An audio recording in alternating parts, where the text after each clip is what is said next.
How dark do the skies need to be to get a good picture? Should I be buying off Facebook Marketplace used? I can get it for 70% of the cost or even better. Or should I be buying new? There is really only one answer to what kind of telescope you should buy, and that is, today I'm going to do something a little different. Usually I'm out in the field with my telescopes doing astrophotography and catching some pretty cool stuff. But today I'm coming inside and I want to answer some of the questions that I had before I even bought my first telescope that I had a really hard time finding answers to online. And the reasons for not being able to find answers are several. First of all, sometimes the question is so basic that an experienced astrophotographer that might be trying to answer on a forum might not even be able to come down to your level and answer the questions. I'm rather new to the hobby, 1.5, 2 years in. I feel like I can still talk beginner, so to speak. I'm probably more beginner than I am advanced. So hopefully I can answer those questions without talking above you. One of the other answers that I saw a lot when I was surfing the forums and the Facebook groups for answers was people would say, oh, just go to your local astronomy club and go to a star party. That's really good advice, but the problem is it's hard to find time sometimes to do that. I've been trying to go to one for 2 years and I still haven't had the time or the energy maybe to do it. Also, this hobby kind of slants more towards people who are introverted. They maybe don't want to go to a star party and talk to people. They just want their answers fed to them online. So it's good advice, but maybe not completely applicable. The other answer that I found a lot was people get impatient answering the same questions over and over again. So somebody would ask a basic question, and then in the forum somebody would say, asked and answered, do a better search, it's already been answered. The problem with that, it's accurate, but the problem with that is as a beginner, I don't know if that forum answer from 2005 or 2015 or 2025 is still applicable today. I want today's answer. And so those answers aren't necessarily very helpful. The information that I'm going to give you today, I think it's going to apply in 2025, 2030, going forward until there is some sea change in the sport, in the hobby of astrophotography, which I don't see on the horizon. Everything I'm going to talk about today will apply for the next 10 years. The final thing that you'll run into if you pose a question on a forum, a basic question, is there might not be one simple answer. And so you will get 20 or 30 responses, all very well thought out. But as a beginner, that's completely useless information because you don't have the knowledge to filter through that and figure out what's really important to you as a beginner. So I'm going to filter through all that garbage for you today. While I'm answering these questions, I'm going to mention a lot of products. I will put links in the description to everything I mention. Hopefully I will remember to get them all. If I don't, throw a comment in there and I'll respond with the link to it. But I want to make this as easy as possible for you to find what you need to get started in this hobby.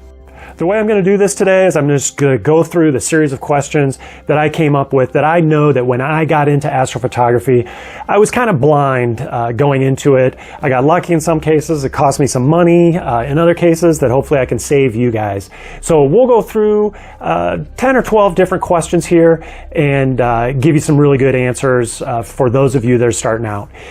If you're still with me and you are not a beginner, I encourage you to watch this video. If you've got differing opinions, please put in the comments, a different way to look at maybe something that I said. Just please explain it well, and please explain it such that a beginner could understand it. So let's get into it. If you're thinking about getting into astrophotography, what you've probably already done is gone online and started looking at telescopes. And whether it's Amazon or the Celestron website or High Point Scientific or Agena Astro, you're going to see several different things. You're going to see sometimes a complete package. And maybe I should introduce my two friends here. quickly. So this is the Celestron Nexstar 6 SE. It's on what's called an Alt-Az mount. An Alt-Az versus an EQ mount, you guys can research that. I'm not going to get into it. That you can find answers to. This is a Celestron 9.25, I think it's a C 9.25 on an advanced GT mount, an AGT mount. Today, it would be an AVX mount. The AGT is the predecessor to the AVX. So those are my two friends here, and I'm going to mostly reference this. This is a more advanced telescope. I'm going to mostly reference this guy today. So when you are searching online, you're going to see several different ways telescopes are presented. The first way is you'll see it all as one package, and one package is going to be three different things in reality, and maybe I'll use this guy as a starting point. So this is the telescope itself, often referred to as an OTA, an optical tube assembly. This is the optical part of the scope. But it is rather useless without this part, which is the mount. This is where all the brains are on where objects are in the sky and how to track them. And then at the bottom is the tripod. You can buy all three of these things separately, or you can buy all three of them together. Moving over here, it's the same thing. OTA up top. This is a 6-inch OTA. This is a little different mount. It's a Nexstar SE mount or a Nexstar mount. And then the tripod again. This mount comes off of this tripod. So it's three parts. As a beginner, you are going to want to buy all three of these together. Do not mix and match. You can, but there are different interfaces. There's the Losmandy or the Vixen mount, so you could end up getting a mount that's incompatible with your OTA, and then you need to get some kind of an adapter. You don't want to mess with all that stuff as a beginner, so you're going to be looking for a complete package. Don't even think about creating your own unless you have a mentor or somebody that's helping you out.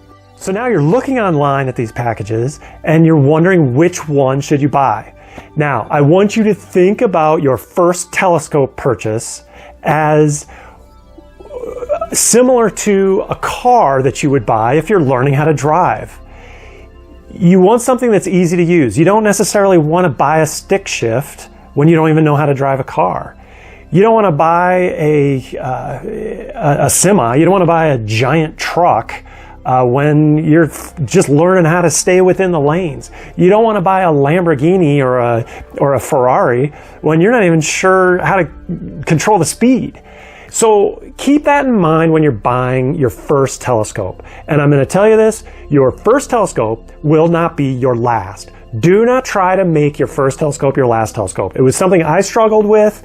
I was thinking, oh man, do I want to go small to start out with when I know that I'm going to have to buy another telescope later? Is this just sunken cost? It is. You have to start slow. Do not go out and buy a $10,000 telescope as your first telescope. You will not be able to learn to drive as well if you buy a Ferrari as your first car. It'll take you longer to learn, and it'll be really frustrating if you buy a stick shift for your first car. So you're going to want to buy a lower level telescope, something that you can learn on. In my opinion, and in a lot of people's opinion, there is really only one answer to what kind of telescope you should buy, and that is a Celestron Nexstar, either 4SE, 5SE, 6SE, or 8SE. And I'm not getting any money from Celestron. That kind of sounded like a commercial, but in the absence of Meade, the telescope company, going away, Celestron is about it for buying a complete package that's really easy to use. And I mentioned the 4, 5, 6, and 8. Those are the diameters up here. The higher number you go, the more capable it is, the harder it is to use, and the better pictures you can take.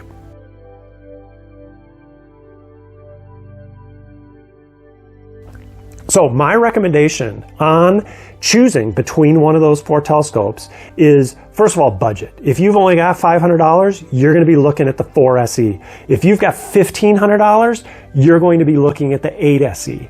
But the other thing to consider is, what are you trying to do with the telescope? How good of pictures are you trying to take?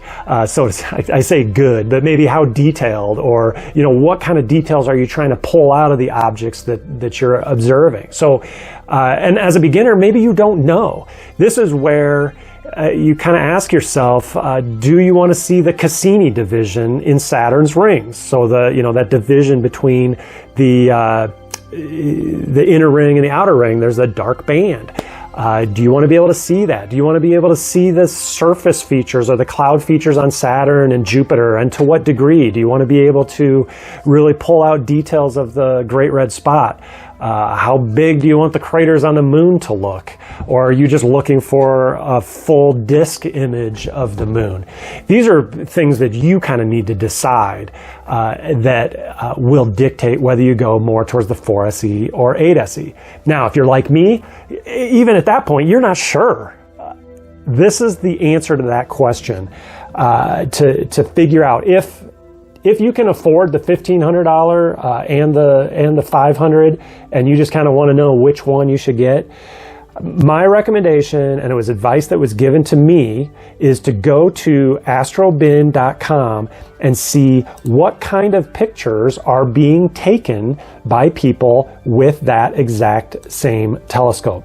So we're going to go to Astrobin here. You don't need to get a subscription. You don't need to pay to do this. At some point, you might want to pay to get some more functionality, but to do a simple search on images, you don't need it. So what I would do is in the quick search area, just type in Celestron 4SE, and you can see what kind of pictures people are taking with the 4SE.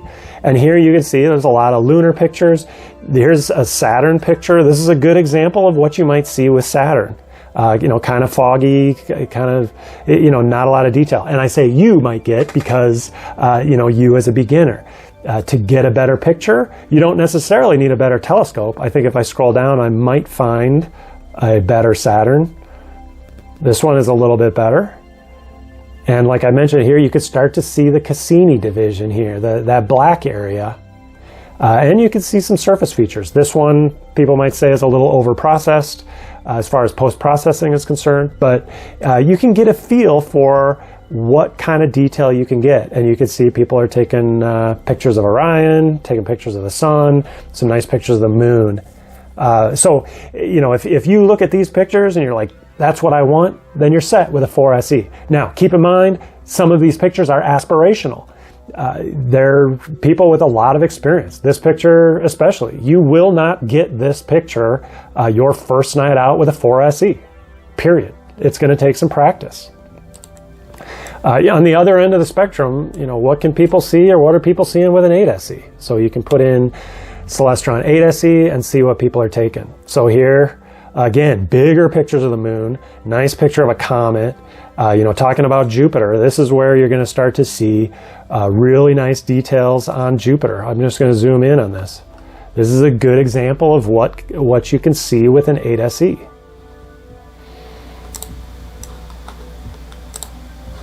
And we'll just scroll down a little bit more. Here's a really nice Saturn. You can start to see some of the details. So I'm going to leave this up to you. Go to astrobin.com. I'll put a link in the description. See what you are looking for out of a telescope, and that'll dictate how big of a telescope you need.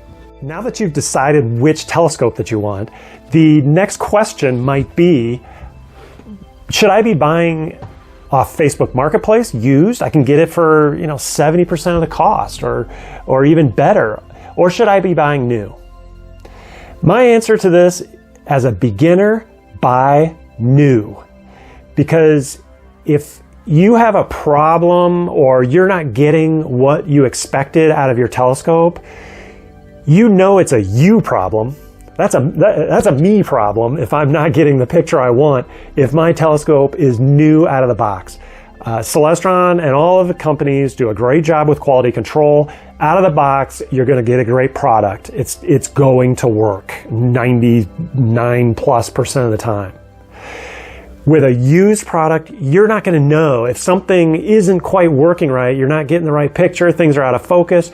You're not going to know if that's something that you need to improve, or if that's something that's fundamentally wrong with the telescope because 10 years ago it was dropped and that wasn't disclosed to you. So buy new for your first telescope. Now this, my second telescope, I guess, is I bought it used, and boy, I'm glad it wasn't my first telescope, because I spent a lot of time with this thing trying to tune it up, I guess, to make it work to my liking, that I never would have been able to do had I not spent over a year working with this Nexstar 6SE. So buy new. Now, before you press the buy button, what you're going to notice is there are a lot of packages beyond this package, which is the basic Nexstar whatever SE package, which I might add includes the mount, the tripod, the scope. It also includes the red dot finder, so that's what you're going to use. It's mounted to the telescope. It's what you're going to use to find your object in the sky, fine tune it. It's also going to come with this diagonal, which allows the eyepiece to point out this way for more easy viewing. And then it's also going to come with a basic eyepiece, probably like a 25 millimeter or something like that. But you're going to see packages that include more than this. My advice is don't buy into those. You can turn a $500 telescope into a $1,000 telescope really quickly that way. I would say let your experience dictate what accessories you need. Now, the one accessory I do believe you will need is a power supply. And I'll put a link to one similar to this in the description because you can't get this one anymore on Amazon. I love this one. It powers me for several nights. But what you're going to want to make sure you have is an AC adapter so you can power your laptop. You're going to want a few different USB adapters to power just random things. And then the DC power connections that'll go into your either one of your mounts with the proper adapter. This one's also got a flashlight on it. I've never used the flashlight because it'll just blind me. So I would say you do need that because first of all, if you get an EQ mount like this, there is no power. So you have to supply the power through something like that. I'll also say Celestron makes one of these. It's super expensive. You don't need to buy the Celestron. Just get a cheaper discount one on Amazon. There is power in these Nexstar mounts. There are 8 AA batteries that sit below here. You can use that and that'll be fine, but there are a couple problems. One, they run out rather quickly. You can get a couple nights out of them, but the main problem is once they've been sitting in there for a while, you're no longer sure what power state they are in. Am I going to go through the process, a hour process of alignment, and then be partway through my session and the thing's going to run out of batteries? That would be super frustrating. So I do not use the batteries. I have batteries in there as a power backup in case something happens and I get the power supply disconnected. But those just stay in there all the time, and I try to exclusively use the power from the power supply. So just get the telescope and throw a power supply on there, if not with the purchase, shortly thereafter. I do want to address one common accessory that they will put into a package with these Nexstar scopes, and that is the Celestron eyepiece and filter pack. It's a good thing to have as a starter. I'm going to say I don't recommend buying it new because there's plenty of these on the secondhand market, and it's not like these eyepieces are going to get damaged or anything. They'll still be in good quality condition. It comes with filters. They're still going to work. So I would buy this either on a severe sale or used, and you really don't need this. If you are going to get into visual astronomy with eyepieces, these are not high enough quality for you to really enjoy yourself. And the same with the Barlow lens. I don't even think I have the Barlow lens in here that came with this because it was too cheap and I've upgraded. The filters, again, they're they're nice to have. And maybe it's easy for me to say, oh, this stuff is nice to have, you don't need it, because I have it and I've played around with all this stuff. But I'm telling you, these filters just sit in here. Every once in a while I get inspired to try to use one to do what their instructions here say, which is, the instructions that come with this will say things like, enhances the boundaries between the reddish belts and adjacent bright zones on Jupiter. Every once in a while, like I said, I'll get inspired and try it, but I don't notice a big difference or maybe any difference.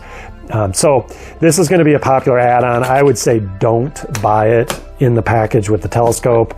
But again, maybe that's easy for me to say because I have it and I know and I've learned some things from it. So buy it used if you're going to do it. As you're doing research on telescopes, one of the things that you'll see people have on their telescopes is a lot of cables and a lot of accessories hanging off the side.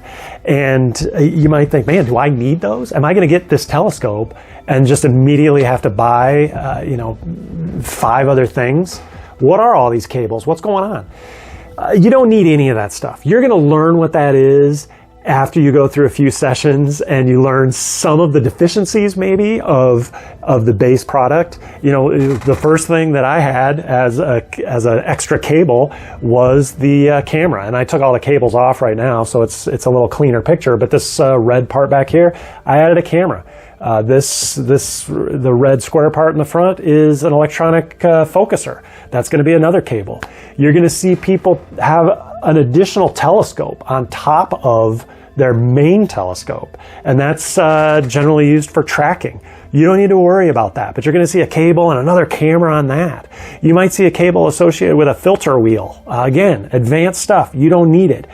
Stick with what you got, spend a year on it. You're going to learn everything that people are pasting on their telescope, and you can make the decision at that time if you want to make an investment into that type of astrophotography. Next question. Will I need to be able to see the North Star to align my telescope? And now alignment, you probably know, is getting the telescope in place and essentially telling it where things are in the sky so that it can then go anywhere you tell it to go in the sky. You can just say, go to Jupiter, and it'll go to Jupiter. But that's all founded upon getting the telescope aligned to the sky. Now, the old style way to do it is to point it at the North Star in the Northern Hemisphere and say, this is the North Star, and then it could go anywhere I wanted to. But that's no longer reasonable, and it's not necessary whatsoever. I do all of my astrophotography in a location where my house blocks the North Star. And even if my house wasn't there, I probably couldn't see the North Star on most nights anyway, because it points toward the giant city of Denver, so it's super bright. So I can really only see a few bright objects in the night sky sometimes, and that's fine. You don't need anything more than that. As long as you're using the CPWI software that comes, it's free, but it's compatible with any of the Nexstar telescopes that they sell now.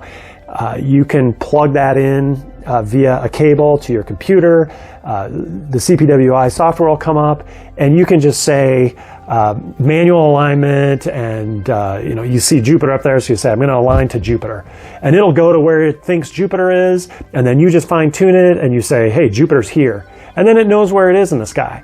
Now you can fine tune that by saying, oh yeah, I also want to align to the moon. Here's where the moon is, and here's where the star Aldebaran is, or choose your star. And so you can give it a bunch of different bright lights in the sky. Doesn't need to, nor should it include the North Star, and it'll perfectly align. So you don't need to see the North Star. And I recommend using CPWI as your alignment software as a beginner. Next question I had was, how accurate is the GoTo functionality? Can I just put in go to Jupiter and it'll just go right to Jupiter and I'm done? Kind of. It'll get really close. It depends on which eyepiece you're using, how big your field of view is, but it'll get you 90% of the way there. You definitely want to have a GoTo telescope. Now I want to dive in a little bit to the astrophotography side of it, so getting out of the eyepieces and getting into more of a camera. The first question you might have is, how do I take a picture through a telescope? And there are really three basic ways to do it. You can do it with your smartphone. They make mounts. You can have a smartphone mounted there. You can do it with a digital SLR, any digital SLR camera, maybe any, I think most. There are adapters you can plug to the back of your telescope, or you can have a dedicated astrophotography camera, which is what I have on this guy here. A couple recommendations. One, don't even think about trying to use your smartphone. I did a video comparing smartphone to a dedicated astro camera. There's a clear winner there, and it's the astrophotography camera. I don't care that the smartphone was free. It takes free quality pictures. As far as using a digital SLR, I've seen awesome pictures taken with that. It is a little bit more difficult just because you're going to need to get an adapter. You're going to have to get the correct adapter. I didn't go down that route just because I wasn't sure about the software side of it, if I needed special software to be able to do what I was doing or wanted to do, and whether I needed, or whether my camera was even capable. It was maybe 15 years old. And so I just wanted to remove all the variables and all the headaches that go with that learning curve. And I just bought a dedicated camera. I recommend that. You can go with a low-level camera. I say low level, it's a high quality piece of equipment. I just say low just because it's on the lower side of the price spectrum. These cameras go anywhere from $300, $350 up to probably $3,000, $5,000. You don't need to worry about those $3,000 to $5,000 ones. The camera I still use today is a ZWO ASI 678 MC camera. It's perfect. I think I've spent $300 on it. Maybe they're $350 today. It takes really excellent pictures, planetary pictures. Now, when you get into some of the other cameras, there are a ton of different cameras. Like even within ZWO's product line, there's 20 different cameras. I think the main differences that I see, number one, you can get a cooling camera, which is beyond what you need, but a cooling camera reduces the noise that's introduced in digital photography. You don't need to worry about that right now. Also, a larger sensor size, if you're trying to get a wider field of view, those again are more expensive. And then the other variable, and kind of unnecessary as a beginner, the other variable there is you can get monochrome versus a color camera. As a beginner, get a color camera. Monochrome camera is going to involve things like filters and filter wheels and just more advanced things that are great, but you're not going to be doing it as a beginner. So just get a simple color camera. Love my 678 MC. The next question I had when I bought the telescope and I bought the camera is, will I be able to take great pictures on night one? The answer to that question is probably not. Think of this one like golf. When you're learning to play golf and you play that first round of golf, are you going to get a birdie on the first hole? It's completely possible you could. You have the equipment, you have the general ability to, swing a club. You might get a birdie on that first hole. Now, will you? Probably not. And that's the way it is with astrophotography. That first night out, you're probably not going to get a great shot. Your goal in all of the research you do and all the practice you do is to increase your chances of getting that great shot. Because even, 2 years into the hobby, every night I go out, I'm like, I don't know if this is going to be the night. So don't count on getting a great shot on night one. Don't get frustrated. It does take practice, both on the collection with the telescope and on the back end when you're doing the post-processing. Next question I had was, how dark do the skies need to be to get a good picture? The answer to that for planetary observations is the sky doesn't need to be dark at all. I thought that it did, and so when I first set this telescope up and I had my first night with the camera, I like put it in between two big cars to block the light from the side and tried to make sure everything was really dark. It doesn't matter. Planets are super bright. The moon is super bright. Street lights are not going to matter. I literally have every house around me either has a spotlight or a porch light that's on. Houses are really close together. I've got a house across the street from me that's got that whole house jellyfish lighting, that their whole house is lit up. Next to them is a street light that's shining in my face, and I'm still able to do a ton of planetary astrophotography with no issue whatsoever. Where you will have an issue is if you're planning on getting into the fainter objects, the distant galaxies, the nebula. You will be challenged by all of the excess light, I guess. It doesn't mean you can't do it. You will just take better pictures in a darker sky. I'm going to go back to a question that maybe I should have answered earlier, and maybe I'll find a way to edit it in, because this is something you're going to see when you're buying your telescope, and that's in reference to the mount. You're going to see things called slewing speeds and tracking speeds. A next-star mount, you're not going to have to worry about it. It does the right amount of speeds on both of them. But the difference between those is slewing is how your telescope moves from one point to another in the sky as you go from object to object. Tracking is how it follows an object through the sky as it moves with the Earth's rotation. Every mount, I think, is going to have the three basic tracking speeds, which are the speed of the moon, the sun, and everything else, which is sidereal. So the planets, the stars, everything else moves at the same rate across the sky. They're going to have those tracking rates. And then for slewing rates, from going from point A to point B, really you just need kind of a slow, medium, fast, but all of these are going to come with 9 speeds, 1 through 9.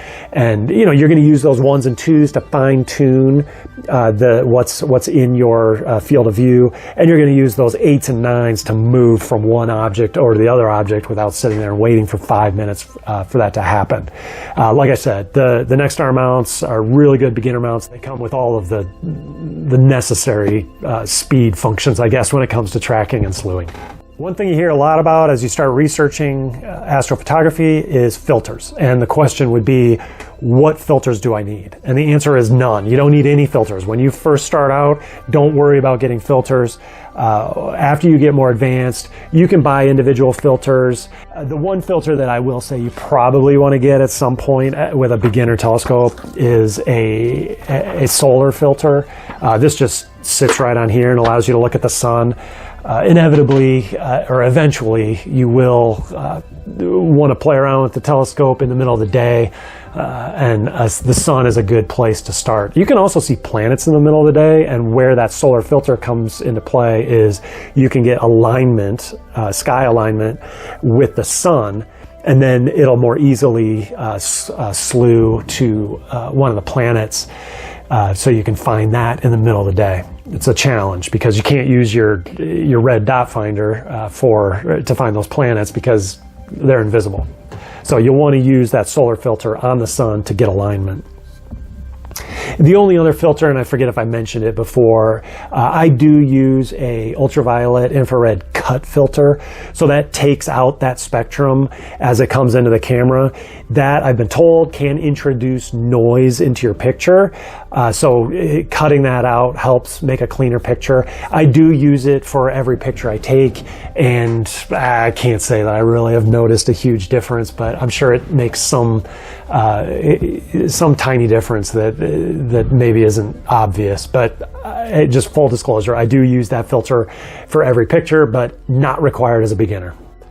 The last thing I want to mention is the laptop. So you will need a laptop if you want to use the CPWI software, which is the software, it's Celestron's alignment software that allows you to get alignment to different objects in the sky. It's really good. It's one of the things I love about the Celestron product as a beginner.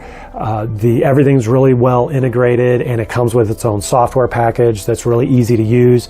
It's kind of a knock against it, I think, for some of the more advanced astrophotographers, that it's I don't want to say it's basic, but it doesn't offer as many of the functions as the more advanced software packages, but as a beginner, that stuff is just confusing. So use the CPWI software, and the way to do that is load it on your computer and plug into the hand controller.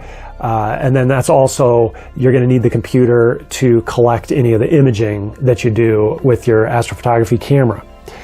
As far as the requirements on the laptop itself, you do not need a powerful laptop to do any of this stuff. I went to a big box store and got maybe the second best one they had. It was a few $100s. I think I got it on sale for $300 or $400, and I'm very happy with it.